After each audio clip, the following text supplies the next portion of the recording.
idan muka gaskata su wallahi da wani ko Amerika ne ko Rajiya. Allahu Akbar.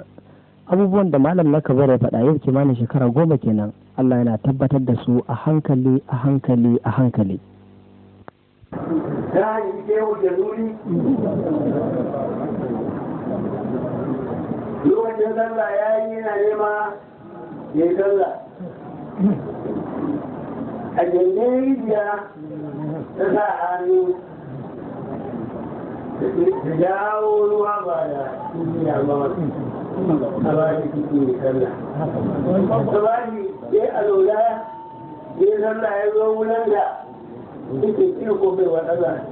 daga a ita samu daraja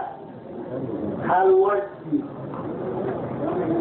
da za a cika saka hannu sai ka ɗauko wannan ruwa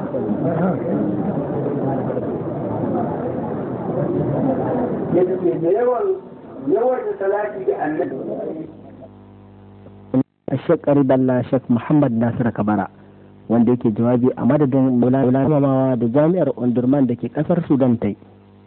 wanda wannan wakilcin ke daɗa nuna sha'awar da malam na Kabara ya nuna ta Sheikh Qaribullah ya zama halifa bayan ya koma zuwa ga Ubangiji.